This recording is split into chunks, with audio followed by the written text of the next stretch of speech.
On a posé les roues de Maurice au cœur de l'Amérique centrale. Après une pause chez William, notre garagiste attitré au Guatemala, l'aventure reprend vraiment. Nous avions hâte de retrouver la route et nos explorations. Cette fois, on vous emmène en direction du El Salvador, le plus petit pays d'Amérique centrale, mais certainement aussi l'un des plus surprenants. On ne savait pas vraiment à quoi s'attendre de ce pays longtemps considéré comme l'un des plus dangereux au monde, mais devenu depuis peu l'un des plus sûrs. Si vous voulez en savoir plus, on vous met un documentaire en lien. Bon, voilà, ça caille trop, il a fait 9 degrés, 8 degrés cette nuit. Il est temps de partir à la côte, rechercher le soleil comme d'habitude. On va faire du surf au Salvador. On est bien au Guatemala encore ici. Ouais, normalement ouais. Pour sortir du Guatemala, on doit tamponner notre passeport pour prouver la sortie du territoire. Comme on compte y revenir, on va simplement suspendre le type pour le véhicule afin d'éviter de refaire les démarches et de le payer une seconde fois. On nous demande les photocopies de nos passeports fraîchement tamponnés, la carte grise du véhicule, le permis de conduire et le type. T'as pu faire des photocopies ? Ouais, tout bon. Tout est bien organisé, on peut faire les photocopies au magasin d'à côté. Les agents vérifient le numéro de châssis et on nous envoie côté Salvador. Où est la douane salvadorienne ? Il y a un pont. Ça se trouve, c'est la rivière qui fait la douane, enfin qui fait la frontière. Ah ouais, La douane doit être de l'autre côté alors.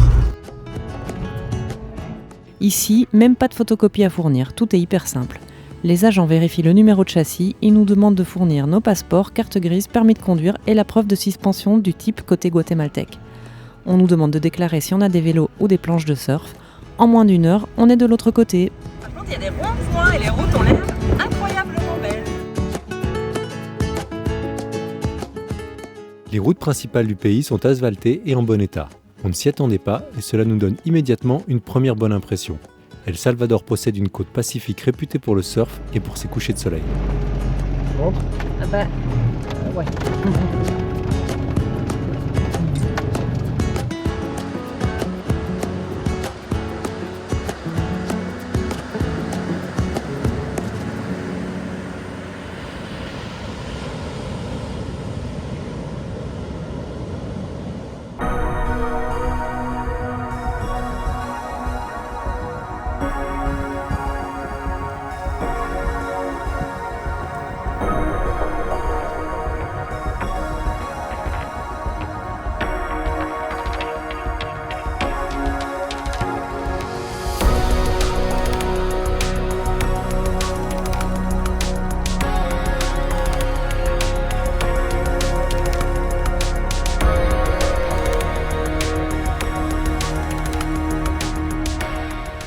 De mon côté, pas de chance, je tombe très malade et je reste clouée au hamac.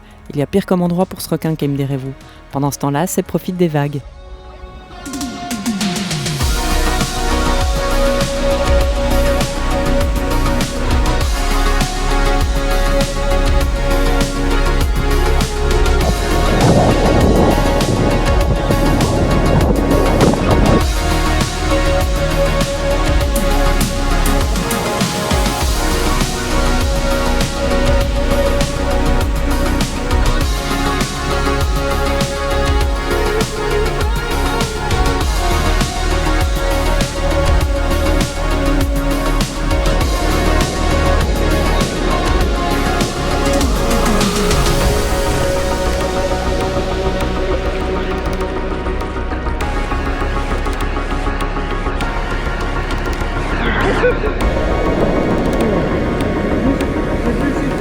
Oui, j'ai vu.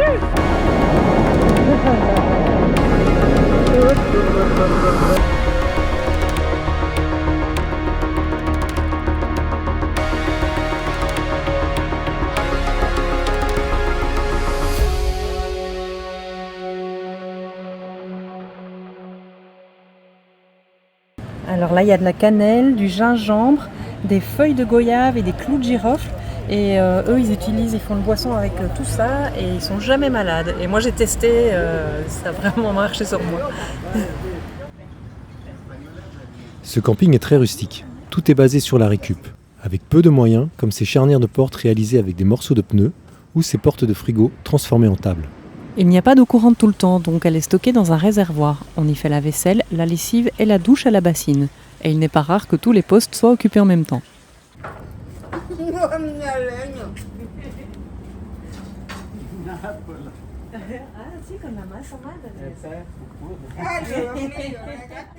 Malgré ce manque de confort, ça restera un de nos endroits préférés du voyage, grâce à la gentillesse des propriétaires, Tonio et Marta. On vient de nous faire goûter des nísperos. C'est des fruits vraiment typiques d'El Salvador, qui goûtent un peu comme le sucre roux, la cassonade. Il y a un aspect de poire aussi. Ouais.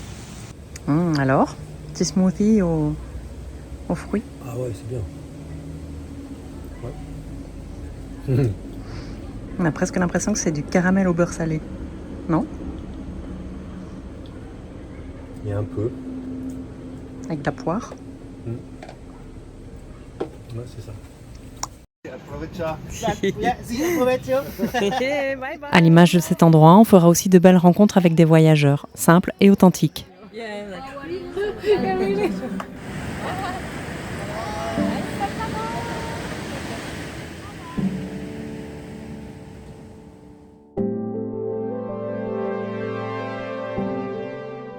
Pendant la saison des tortues, le neveu de Tonio relâche les bébés dans l'océan.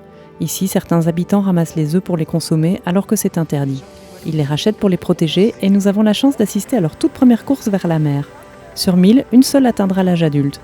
Après un voyage de plusieurs milliers de kilomètres dans le Pacifique, quelques survivantes reviendront ici, dans 10 à 20 ans, sur cette même plage pour pondre à leur tour.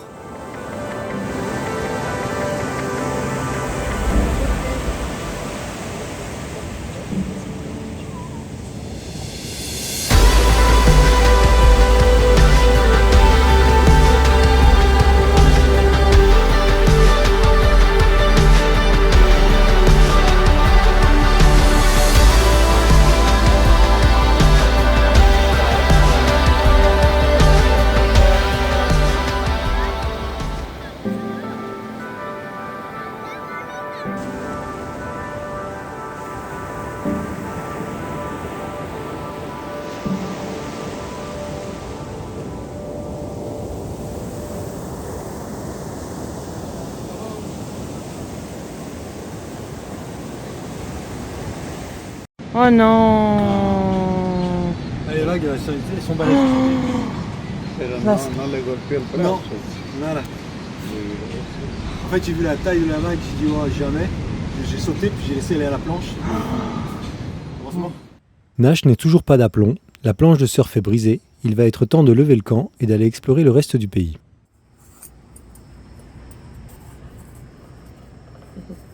Bon, alors, c'est quoi ce nouveau légume? Ce sont des chayotes, ça s'apparente apparemment aux courgettes. On va tester. Oh. Bon. Peut-être faut enlever le blanc? Oui. Ok.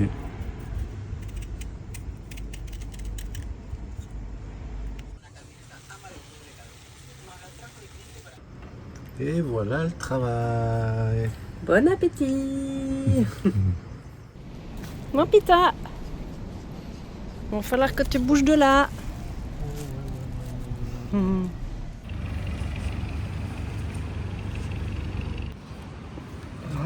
se revoit bientôt. Ouais.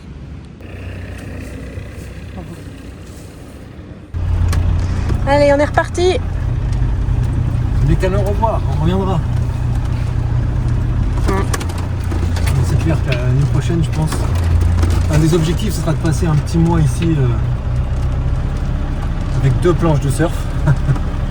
Et c'est super quoi. Il faut prévoir juste des courses bien longtemps à l'avance, mais avec notre nouveau frigo, là, c'est pas de problème. Ouais. On prévoira ça. Ouais, c'est adorable. Franchement, c'est le meilleur endroit dans lequel on est resté. Ouais. Ça prend toujours du temps de créer des liens avec les personnes du lieu, mais voilà, c'est chouette.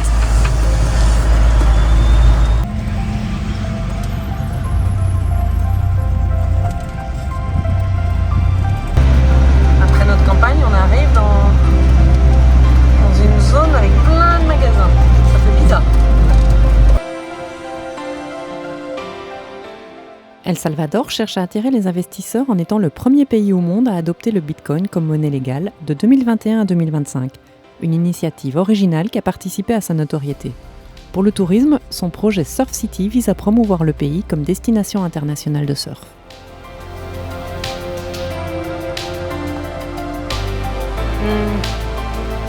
Top, top, top, top.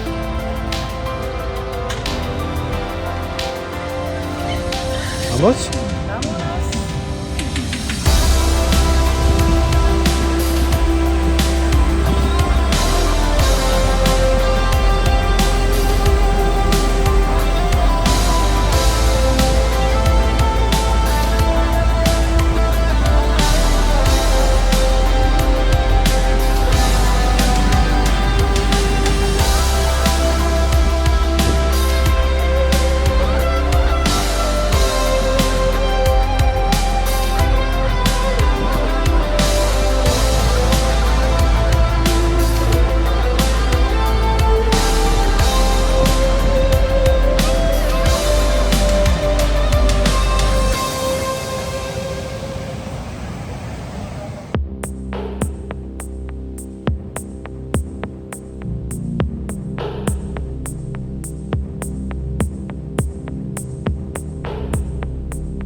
Sur papier, notre spot pour la nuit est une carte postale, mais l'envers du décor est tout autre. L'endroit n'est pas adapté aux campeurs, on se retrouve garé dans l'arrière-cour de l'hôtel et impossible de dormir. Les basses d'une discothèque vibrent jusque tard dans la nuit, des fruits tombent sur notre toit en aluminium et malgré leur taille, résonnent comme des balles de ping-pong. Et à partir de 3h du matin, ce sont les coqs qui prennent le relais. Ça c'est les coupables, le coupable. Regarde comme il est fier.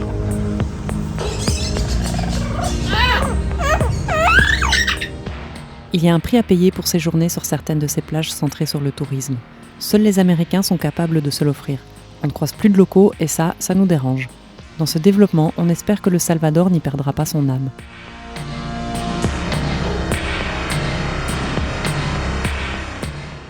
On a toujours le cadeau de bienvenue des chiens dans le quartier où tout le monde a des chiens de toute façon.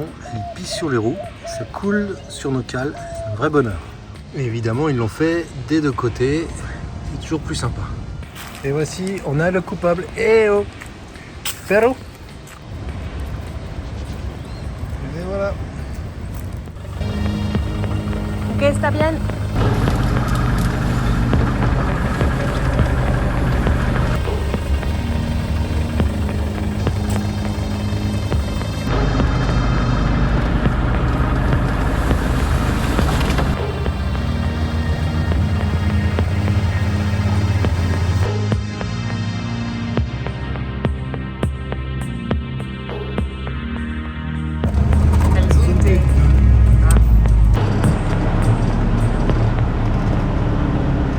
Ouais, et ben écoute, je sais pas exactement où ça va être. Alors là, on va arriver à un croisement. Ouais. Ça va être à partir de là. Tu veux que je te dire, hein, parce que ça prend quand même. Et ça passe dans les deux sens.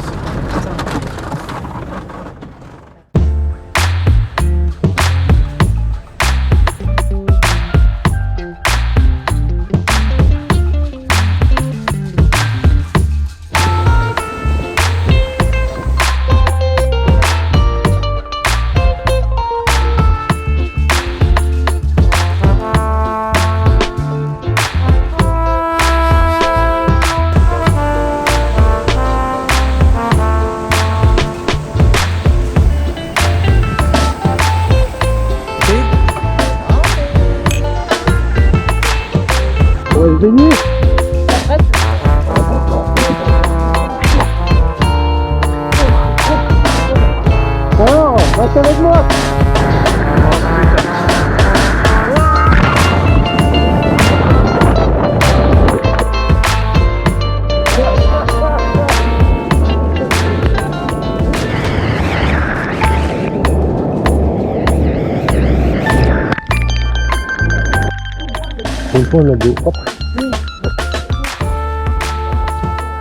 C'est à El Zunte, surnommé Bitcoin Beach, qu'a véritablement commencé l'histoire du Bitcoin au Salvador. Elle est un peu plus bohème que sa grande sœur El Tunco, mais pour nous, le contraste est frappant entre ces plages de la zone Surf City, où le développement est axé sur le tourisme international, et la plage de Toño et Marta, encore préservée et fréquentée par les locaux.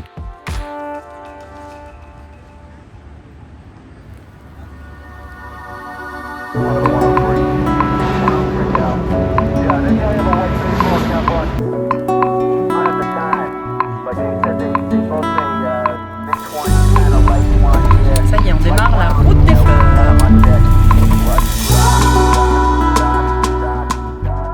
Cet itinéraire touristique traverse plusieurs villages de montagne et des plantations de café entourées de fleurs à certaines périodes.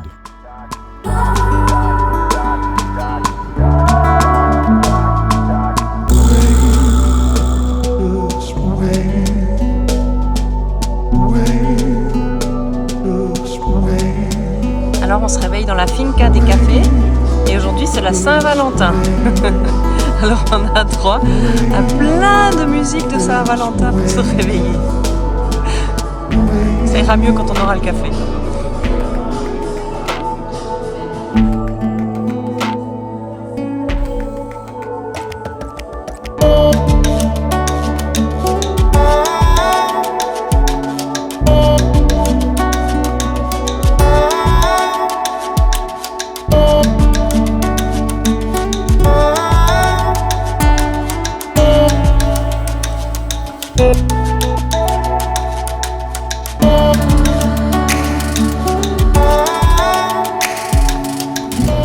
Ok, donc voilà pour voir ce qu'il y a à l'intérieur. Et là, il y a le grain de café. Et autour, il y a une petite pulpe et elle est douce.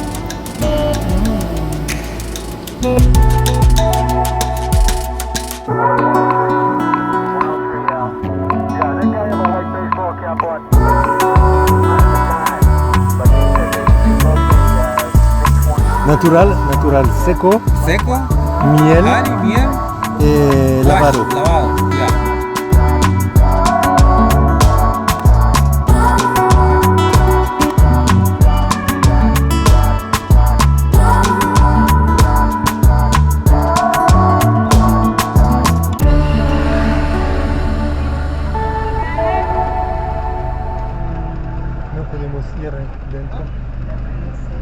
¿Dónde podemos ir con el camper? Allá. Para estacionar. ¿Ya para estacionarse? Sí. Sí, Ok. arriba. Ok, gracias. Qu'est-ce qu'on fait, rien? On fait rien, qu'est-ce que tu veux faire? Les pauvres, ils n'ont pas de...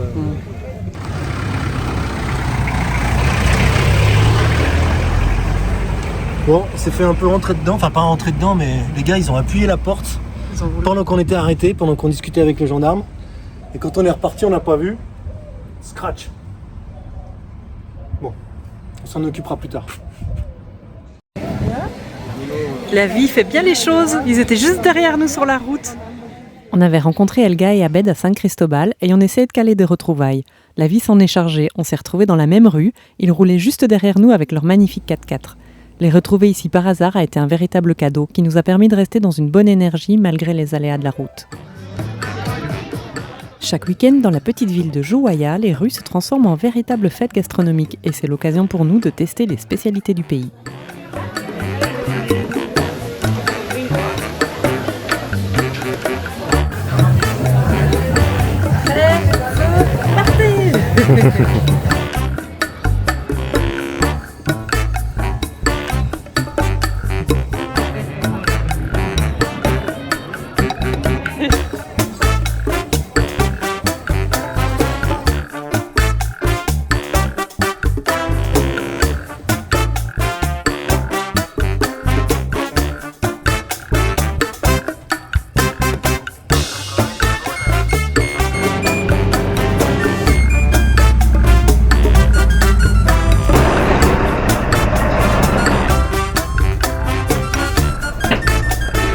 T'as dit quoi? C'est pas serment au poil de... au poil.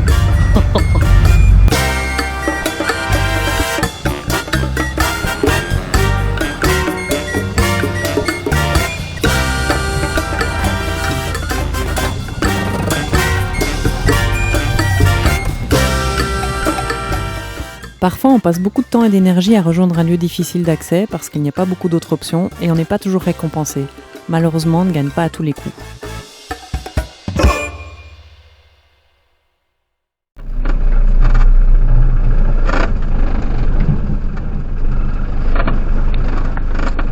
Nash, tu peux me dire si là ça passe devant et tu ouvres la fenêtre et tu me dis si je suis loin ou proche de la branche là. Non, ça va.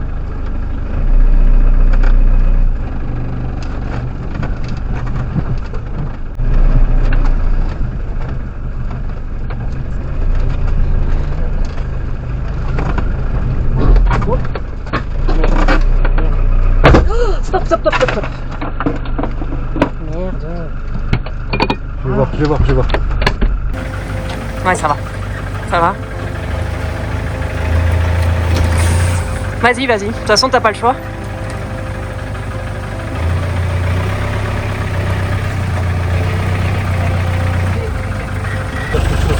Du coup, quoi? On a pété le panneau solaire? Ouais, allez, bah décidément.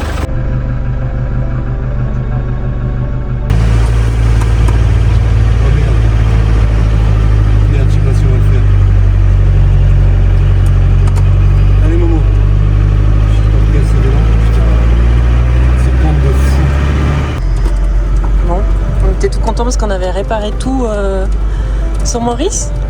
Ouais. Puis là, on est en train de tout péter. Ouais, la branche, je l'ai pas vue. Enfin, à l'aller, je l'ai bien vue. Cette fois-ci, j'ai pas fait gaffe.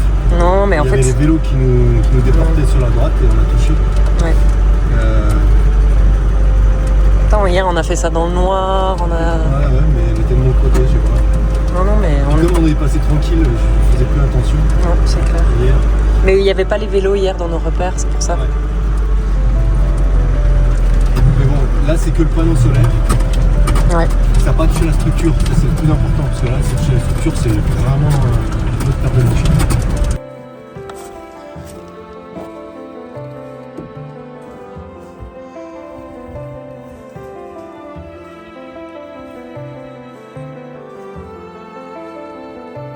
Alors J'ai attaché parce que les rivets ils avaient sauté. Ouais. Ce qui est plutôt bon signe parce que ça a permis d'amortir un peu le choc. Ouais.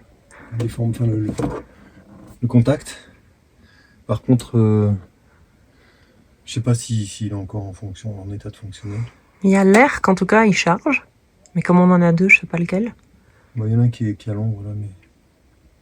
Et par contre, ils tiennent. C'est possible qu'il charge encore, alors peut-être pas en entier, enfin pas. Mais c'est possible qu'il charge encore.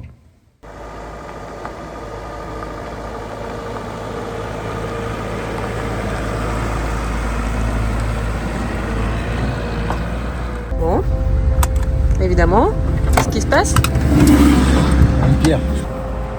On est vernis aujourd'hui. Hein. Du coup, on n'arrive pas à la retirer comme ça, il faut retirer la roue, il faut la mettre sur le cri. Pauvre Seb, il est obligé de retirer toute la roue du coup. Okay.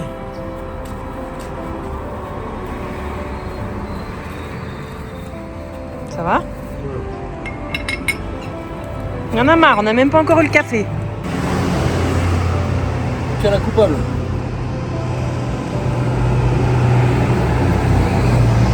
Fais gaffe où tu l'envoies parce qu'avec notre chance aujourd'hui. On avait prévu d'autres visites, mais quand les aléas s'enchaînent, on a appris qu'il est plus sage de s'arrêter dans un endroit sécurisé et tranquille pour réparer plutôt que de continuer la fuite en avant. Et pour ça tombe bien, on trouve un endroit parfait pour changer d'énergie.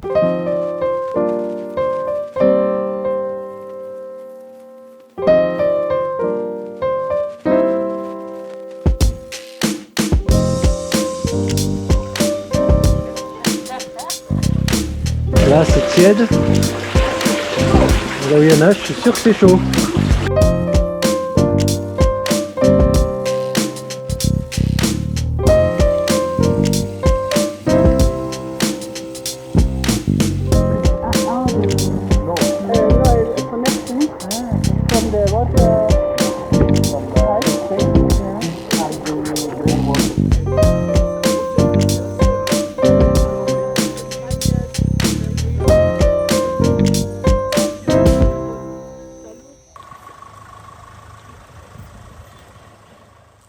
Encore une fois, ce sont Elga et Abed qui nous ont aidés à changer d'énergie.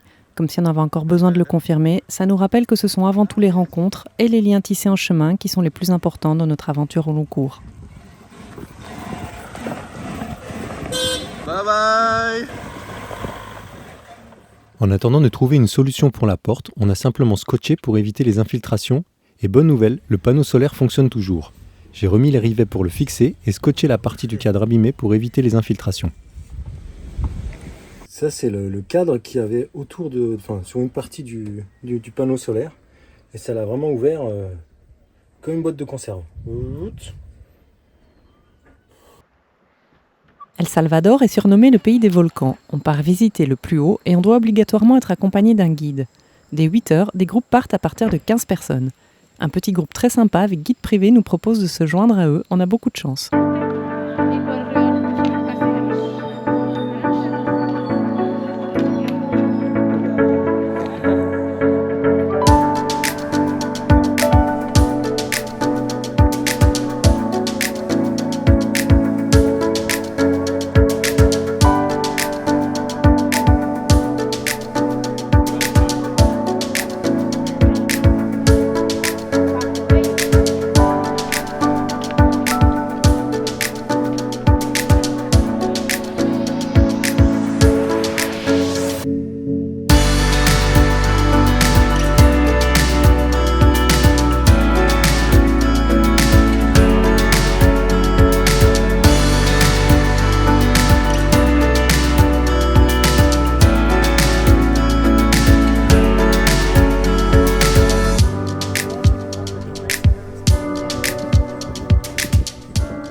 Si vous venez découvrir ce volcan, on vous conseille d'éviter le week-end ou les vacances et de démarrer à 8 heures et si possible en petit groupe avec un guide privé.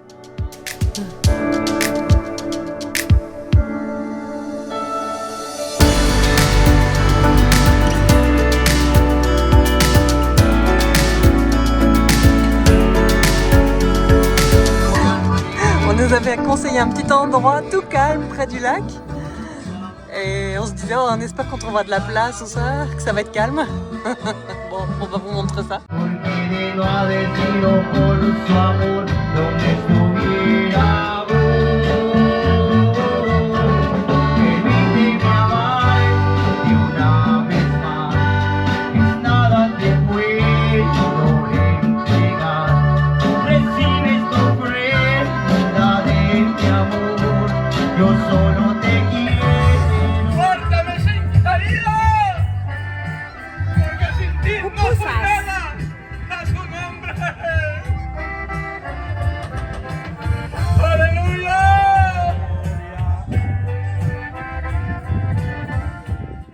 En arrivant au Salvador, on ne savait pas à quoi s'attendre. On avait en tête son passé, sa réputation. Et pourtant, c'est un pays dans lequel on s'est senti vraiment bien et bienvenu. Le Salvador a énormément à offrir. Le peu qu'on en a vu nous a donné envie de revenir. On sent aussi que le pays est à un tournant, il avance vite. On espère simplement qu'en avançant, il gardera ce brin d'innocence et d'authenticité qui nous a tant plu. Si vous avez aimé cette vidéo, pensez à nous laisser un pouce, un commentaire et à partager autour de vous. À bientôt!